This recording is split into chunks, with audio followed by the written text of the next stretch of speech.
పంచామృతాలతో అభిషేకము జరిపించుకోవాలి. వెంట తెచ్చుకున్నటువంటి గంజి వార్చినటువంటి చల్లబడినటువంటి అన్నం ఉంటుందిగా, ఆ అన్నముతో అభిషేకం చెయ్యాలి. గర్భాలయంలో అవకాశం ఉంటే మంచిది, లేకపోతే బాహ్య ఆలయంలో శివాలయం ఉంటుంది, అక్కడనైనా కానీ ఈ చెప్పిన విధంగా పంచామృతాలతో అన్నముతో అభిషేకం చేసి ఈ యొక్క మారేడు దళాలతో గరికపోచలతో అర్చన చేయాలి. తదనంతరం నైవేద్యంగా పండ్లు ఇతర పదార్థాలు పెట్టాలి. అమ్మవారికి సుబ్రహ్మణ్య స్వామికి నమస్కారం చేసుకుని అమ్మవారికి కుంకుమ పూజ జరిపించాలి.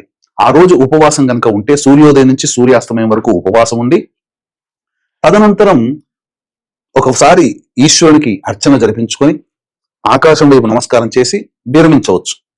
ఇది 100 మహాశివరాత్రులతో సమానమైన రోజు కదా, ఎంత గొప్ప అవకాశము, మళ్ళీ మళ్ళీ మనం చూడలేం కదా.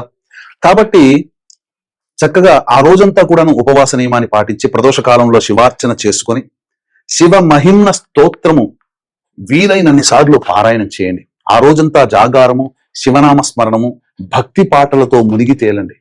ఉదయాన్నే లేచి కాలకృత్యాదులు తీర్చుకొని చక్కగా మళ్ళీ చిత్రపటాలకి పూలమాల వేసి దీపారాధన చేసి శివుడికి అర్చన జరిపించుకొని చక్కగా భోజనాది కార్యక్రమాలు వండి అనాథలకి లేదా వృద్ధాశ్రమంలో ఏదైనా తినే పదార్థాలు అన్నదానం లాంటివి చేసి ఈ యొక్క ఉపవాస విరమణ చేయండి. తప్పకుండా మీ యొక్క సంకల్పం అచిర కాలంలో అనగా ఈ కార్తీక మాసం లోపల మీ సంకల్పం నెరవేరుతుంది. అది వివాహం కావచ్చు, విద్య కావచ్చు, ఉద్యోగం కావచ్చు, దాంపత్యం కావచ్చు, అసలు మీ జాతకరీత్యా ఎటువంటి దోషములున్నా అవన్నీ తొలగిపోయి ఆనందంగా మీరు ఉంటారు. ఎందుకంటే ఎంతో ఉత్సాహంతో ఎంతో సంతోషముతో మీరందరూ బాగుపడాలని ఈ యొక్క కార్యక్రమం చేస్తున్నాను. అందరూ చక్కగా ఈ యొక్క అవకాశాన్ని వినియోగించుకోండి. చక్కగా మీరు చెప్పిన విధంగా మీ ఇంట్లో చక్కగా మీకు మీరుగా చేసుకోండి. ఇంకా మనకు శక్తి కావాలి, దైవానుగ్రహం కావాలంటే మన పీఠమాధ్వర్యంలో ఎలాగో ఈ కార్యక్రమం చేయిస్తున్నాం. అరుణాచలంలో కానీ లేదా శ్రీకాళహస్తి క్షేత్రంలో కానీ జరిపిస్తున్నాం. కాబట్టి ఈ కార్యక్రమంలో మీరు కూడా గోతనామాదులు నమోదు చేసుకోండి.